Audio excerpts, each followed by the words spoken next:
Monsieur le Premier ministre, conçus dans les années 70 pour maintenir le lien des populations immigrées avec leur pays, les enseignements de langue et culture d'origine, les ELCO, ont progressivement dérivé.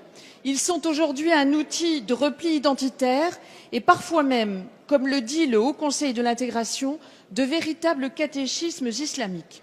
Au lieu de travailler à leur suppression, vous avez fait le choix de les introduire dans les programmes scolaires dès la rentrée prochaine, mais selon les mêmes modalités et avec les mêmes professeurs étrangers, donc cela ne résoudra rien. Ainsi, dans le même temps, vous introduisez officiellement l'étude de la langue arabe dans le programme national et vous réduisez par votre réforme du collège la place du français, celle des langues anciennes qui sont nos racines ou des langues européennes comme l'allemand qui prospéraient dans les classes bilingues.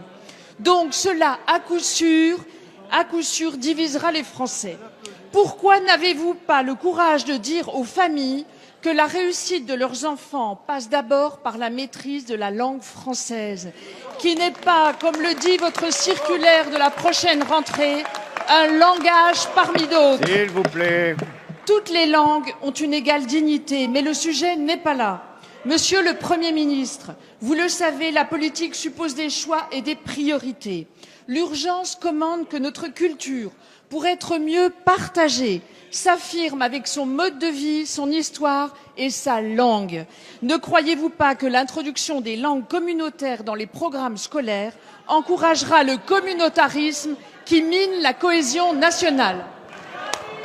Madame la députée Annick Genevard, je vous dois des remerciements, vraiment pour cette question par laquelle vous avez démontré, je crois, à une grande partie de nos concitoyens, et j'espère qu'ils nous écoutent, la conception que vous vous faites, notamment de la langue arabe, qui pour vous est donc en concurrence avec l'allemand, par exemple, et doit, bien entendu, si je vous suis, être moins bien traitée et être considérée comme une langue communautaire. Ah, mais nous ne serons jamais d'accord, Madame la députée.